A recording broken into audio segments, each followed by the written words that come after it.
Hello मेरे प्यारे बच्चों, स्वागत है आपका अपने चैनल बायोजी पर।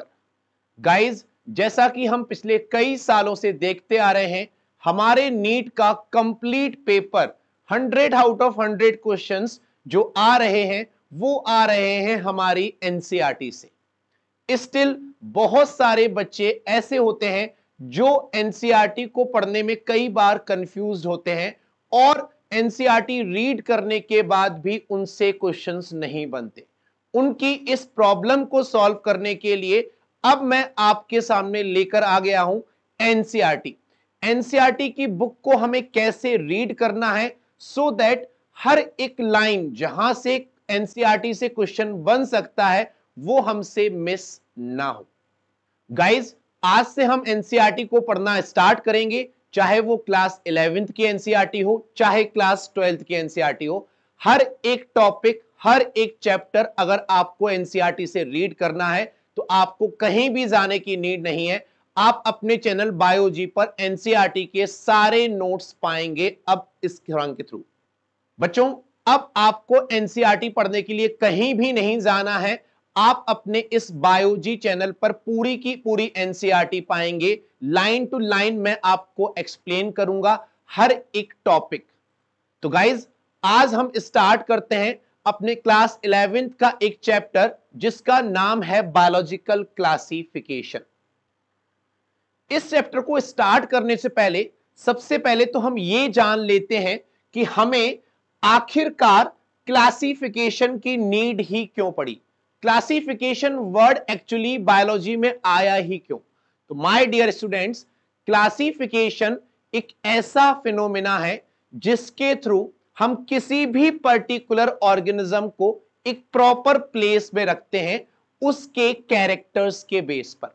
और जब हम उस ऑर्गेनिज्म को एक प्रॉपर प्लेस में रख देंगे तो उस ऑर्गेनिज्म को स्टडी करना हमारे लिए इजी हो जाएगा। मैं आपको एक सिंपल एग्जाम्पल से इस क्लासिफिकेशन वर्ड का मीनिंग समझाता हूं। देखिए, अगर आपको कोई एक ऑर्गेनिज्म है जिसके बारे में कुछ इंफॉर्मेशन दी जाए, फॉर एग्जाम्पल मैंने आपको कुछ इंफॉर्मेशन दी एक ऑर्गेनिज्म के बारे में कि उस ऑर्गेनिज्म में 4 चैम्बर्ड हार्ट प्रेजेंट है। कितने चैम्बर्ड हार्ट प्रेजेंट है?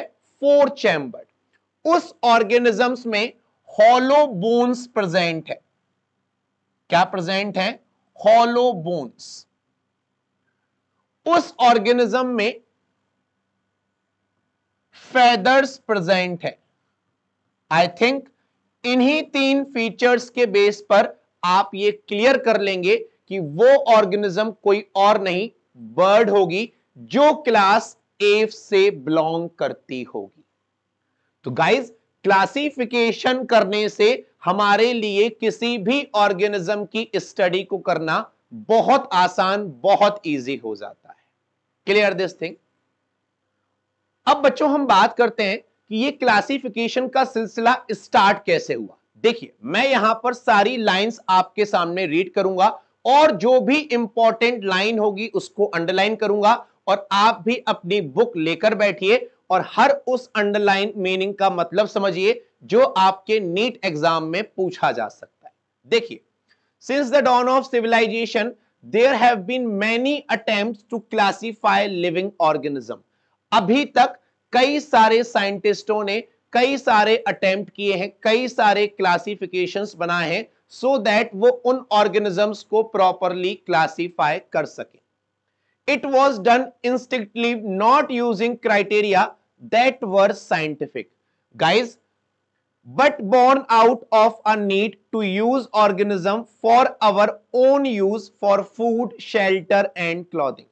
इस लाइन का सिंपल सा मतलब है कि अभी तक कई सारे साइंटिस्टों ने कई सारे क्लासिफिकेशंस दिए, बट कोई भी क्लासिफिकेशन प्रॉपर साइंटिफिक बेस्ड नहीं था। साइंटिस्टों ने अपने नीड के अकॉर्डिंग क्लासिफिकेशन दे दिए और ऑर्गेनिजम्स को क्लासिफाई करके एक प्रॉपर कैटेगरी, एक प्रॉपर प्लेस में रख दिया। Aristotle was the earliest to attempt a more scientific basis for classification. मैं आपको बता दूं, Aristotle Aristotle is known as father of biology. Aristotle को बच्चों फादर ऑफ बायोलॉजी भी कहा जाता है एंड एरिस्टोटल को फादर ऑफ जूलॉजी भी बोला जाता है।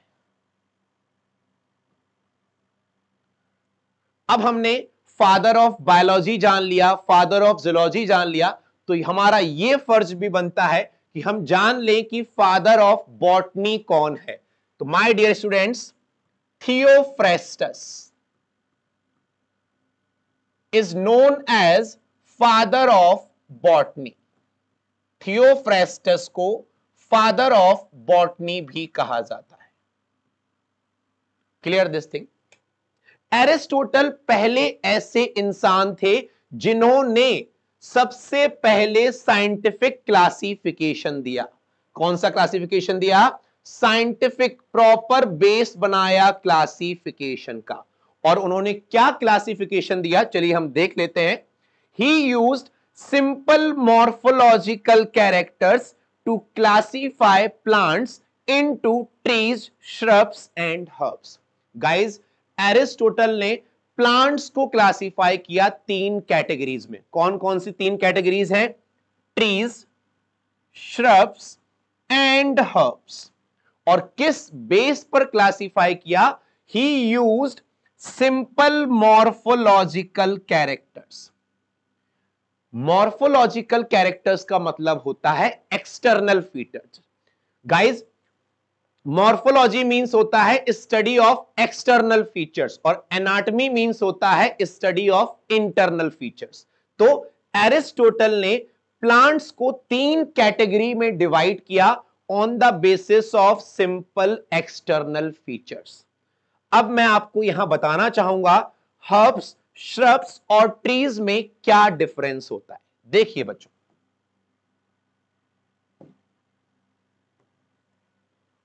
जब हम बात करते हैं किसी प्लांट की, ये एक प्लांट ग्रो कर रहा है, ओके। नाउ ये दूसरा प्लांट ग्रो कर रहा है,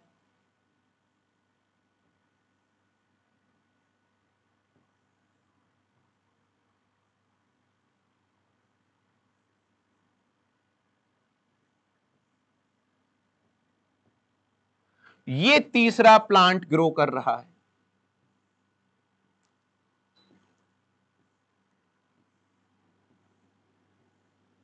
ओके, नाउ ये जो हमने वर्ड यूज किया बच्चों, herbs, shrubs and trees. Herbs ऐसे प्लांट होते हैं जिनमें ग्रीन कलर स्टेम प्रेजेंट होता है। कौन सा स्टेम होता है बच्चों? Green coloured stem. That's is salt to be herbs. क्या बोलते हैं इनको हम? हर्ब्स। अब अगर हम बात करें श्रब्स एंड ट्री की, यहां पर आप देख रहे हैं बच्चों, श्रब्स एंड ट्री में वुडी स्टेम है। कैसा स्टेम है? वुडी स्टेम है।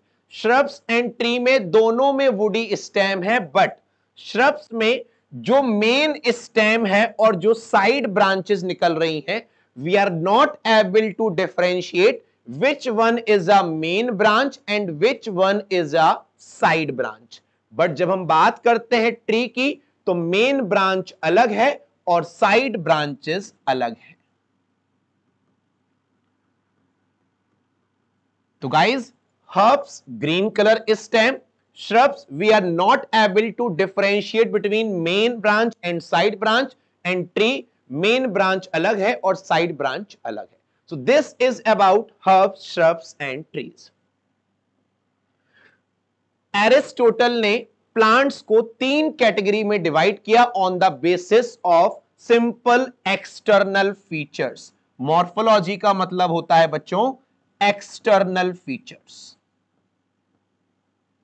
Clear this thing? Now, he also divided animals into two groups। Aristotle ने सिर्फ प्लांट्स को ही क्लासिफाई नहीं किया था बच्चों, उन्होंने एनिमल्स को भी क्लासिफाई किया। वो भी कितने ग्रुप्स में? टू ग्रुप्स में, और किस बेस पर? Those which have red blood and those that did not. ऐसे एनिमल्स जिनमें रेड ब्लड पाया जाता है, fishes, amphibia, reptiles, birds, mammals, इन सबको अलग कैटेगरी में रखा। और ऐसे एनिमल्स जिनमें रेड कलर ब्लड नहीं होता, phylum Annelida, arthropoda, Mollusca, Echinodermata, ये सारे फाइलम्स को इन्होंने एक अलग कैटेगरी में रखा। तो गाइज, एरिस्टोटल ने एनिमल्स को क्लासिफाई किया on the basis of presence of absence of red blood, और प्लांट्स को क्लासिफाई किया on the basis of simple external features. In 3 points के अलावा इस पैराग्राफ से कोई भी एक्स्ट्रा क्वेश्चन नहीं पूछा जाएगा। अब देखिए बच्चों, जैसे ही एरिस्टोटल ने एक प्रॉपर क्लासिफिकेशन दिया, इसके बाद कई साइंटिस्ट आए और उन्होंने अपने अपने तरीके से नए नए क्लासिफिकेशन दिए। कई सारे क्लासिफिकेशन फेल भी हुए, बट स्टिल वो क्लासिफिकेशंस हमको पॉइंट टू पॉइंट रीड करने हैं। अब जो सबसे पहले साइंटिस्ट थे जिन्होंने क्लासिफिकेशन दिया, that scientist named was Carolus Linnaeus, और इन्होंने जो क्लासिफिकेशन दिया बच्चों, that was two kingdom classification. कौन सा क्लासिफिकेशन था बच्चों? Two kingdom classification. मैं आपको बता दूं, टेक्सोनॉमिकल हायरार्ची जो हम लिविंग वर्ल्ड चैप्टर में पढ़ेंगे, इस हायरार्ची का एक प्रॉपर सीक्वेंस है, जिसमें सबसे टॉप पर आता है किंगडम, किंगडम के बाद आता है फाइलम और division, then class, order, family, genus and species. यानी अगर हमने किंगडम को क्लासिफाई किया है तो उसके अंदर ये सारी हायरार्चिकल ऑर्डर आ जाएगा या सीक्वेंस आ जाएगा। टू किंगडम क्लासिफिकेशन जो दिया गया बच्चों, उसमें 2 किंगडम्स इंक्लूड किए गए, kingdom Plantae and kingdom animalia. Kingdom Plantae में लिनियस ने वो सारे ऑर्गेनिजम्स रखे जिनमें सेल वॉल प्रेजेंट होती है, जिनका मोड ऑफ न्यूट्रिशन ऑटोट्रॉफिक होता है, जो लोकोमोशन शो नहीं करते। आपको पता होना चाहिए प्लांट्स के बेसिक फीचर्स। प्लांट्स के बेसिक फीचर बच्चों क्या होते हैं? उनमें सेल वॉल प्रेजेंट होती है, उनमें मोड ऑफ न्यूट्रिशन ऑटोट्रॉफ होता है, उनमें लोकोमोशन नहीं पाया जाता। इन सारे सिंपल बेसिस पर लिनियस ने 2 किंगडम बना डाले, पहला किंगडम प्लांटी और दूसरा किंगडम एनिमेलिया। अब बच्चों, लिनियस ने क्या किया? लिनियस ने इस किंगडम प्लांटी और किंगडम एनिमेलिया में, देखिए थोड़ा सा डिटेल में चलते हैं अपन, फिर अपन लौट कर आएंगे एनसीईआरटी पर। किंगडम प्लांटी में लिनियस ने रखा बैक्टीरिया को। क्यों रखा बैक्टीरिया को? क्योंकि बैक्टीरिया में बच्चों सेल वॉल प्रेजेंट होती है। क्या प्रेजेंट होती है? Cell wall. इन्होंने फंजाई को भी रखा टू किंगडम में, because that also contain cell wall. और सारे प्लांट्स यानी एल्गी से लेकर एंजियोस्पर्म, ये सारे रखे गए बच्चों किसमें? प्लांट किंगडम में। फिर किंगडम एनिमेलिया बना। उस किंगडम एनिमेलिया में लिनियस ने रखा यूग्लिना को। यूग्लिना एक ऐसा ऑर्गेनिज्म है जिसमें फ्लैजिला प्रेजेंट होता है, जिसमें लोकोमोशन पाया जाता है।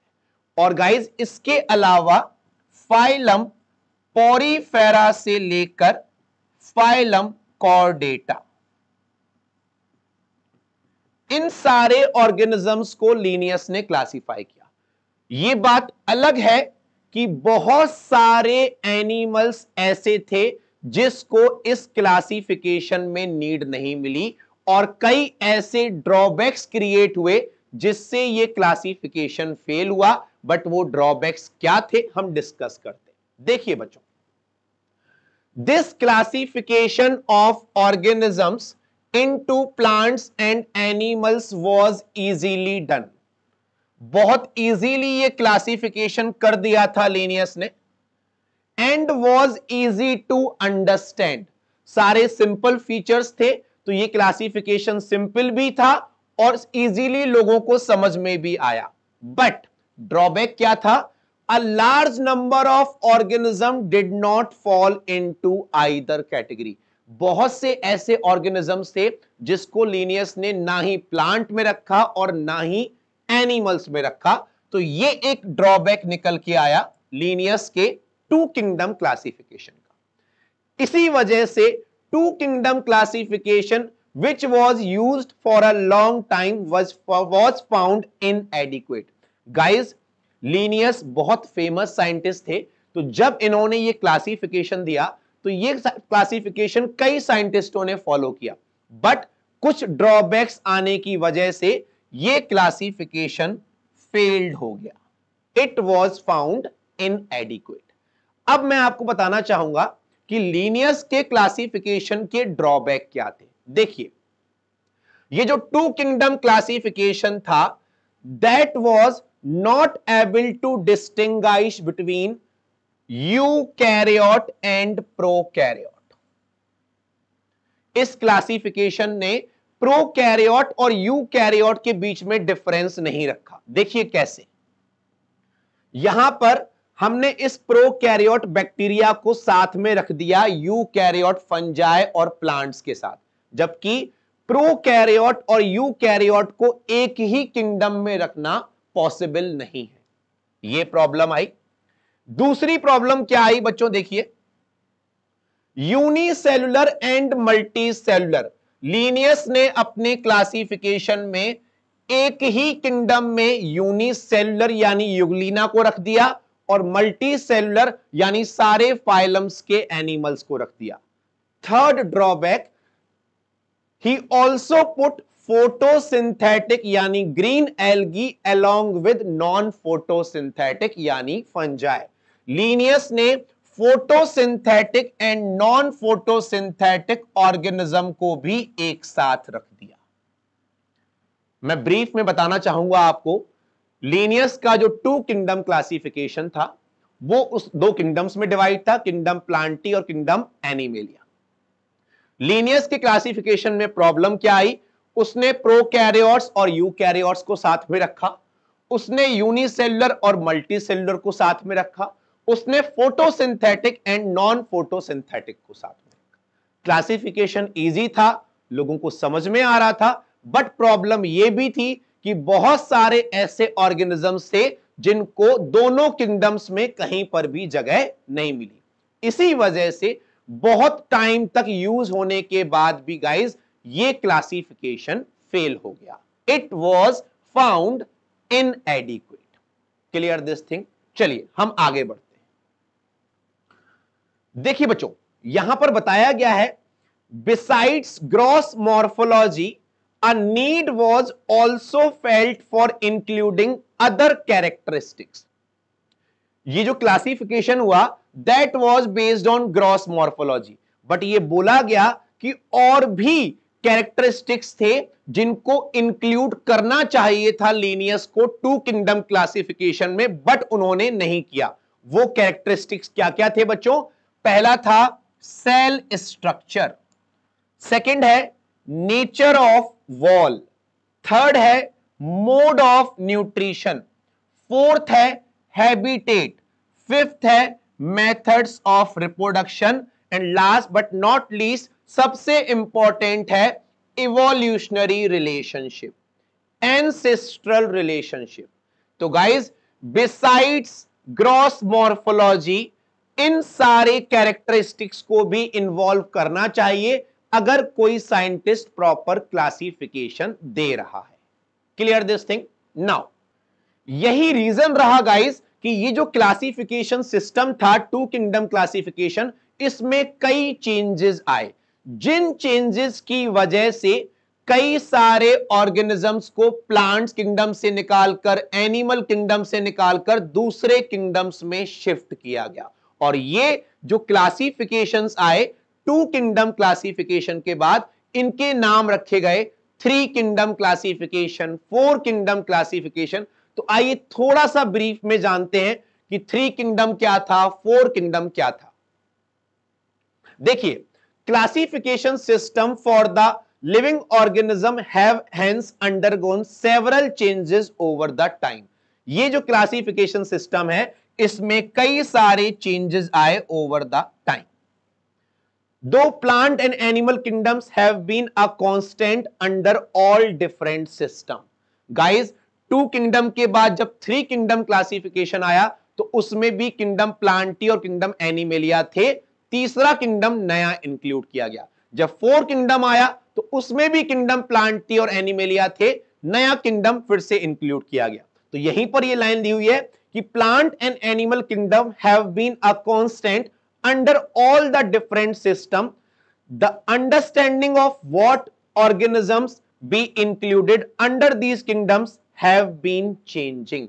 Continuously changes किए जा रहे थे कि इन किंगडम्स में कौन से ऑर्गेनिजम्स रखे जाने चाहिए और कौन से नहीं रखे जाने चाहिए, और इन्हीं चीजों को लेकर the number and nature of other kingdoms have also been understood differently by different scientists. Simple language में बोला जाए तो 2 किंगडम क्लासिफिकेशन जब सक्सेसफुल नहीं हुआ तो गाइस 3 किंगडम क्लासिफिकेशन आया। 3 किंगडम क्लासिफिकेशन साइंटिस्ट थे अर्नेस्ट हैकेल। अर्नेस्ट हैकेल ने 3 किंगडम क्लासिफिकेशन दिया और इन्होंने अपने इस क्लासिफिकेशन में जिस किंगडम को इंक्लूड किया बच्चों, that kingdom was kingdom protista. तो किंगडम प्लांट और एनिमेलिया के बाद जो 3rd किंगडम आया दैट वाज किंगडम प्रोटिस्टा। फिर आया 4 किंगडम क्लासिफिकेशन। 4 किंगडम क्लासिफिकेशन मेरे प्यारे बच्चों साइंटिस्ट थे कॉपलैंड, उन्होंने दिया। और 4 किंगडम क्लासिफिकेशन में जो न्यू किंगडम इंक्लूड किया गया that was kingdom Monera. That was kingdom Monera. बात यहीं तक नहीं रुक जाती बच्चों, 4 किंगडम के बाद 5 किंगडम क्लासिफिकेशन भी आया, 6 किंगडम क्लासिफिकेशन भी आया। हमारे सिलेबस में जो एनसीईआरटी बुक चल रही है उसमें हमें मेनली 5 किंगडम क्लासिफिकेशन को ही फॉलो करना है, बट थोड़ा सा ब्रीफ हम 6 किंगडम क्लासिफिकेशन के बारे में भी जानेंगे। इन सारे पॉइंट्स पे अगर आपको कहीं पर भी कोई भी डाउट है, आप कमेंट्स में कभी भी कैसे भी कोई भी क्वेश्चन पुटअप कर सकते हैं, आपको उसका सॉल्यूशन मिलेगा। Thank you so much.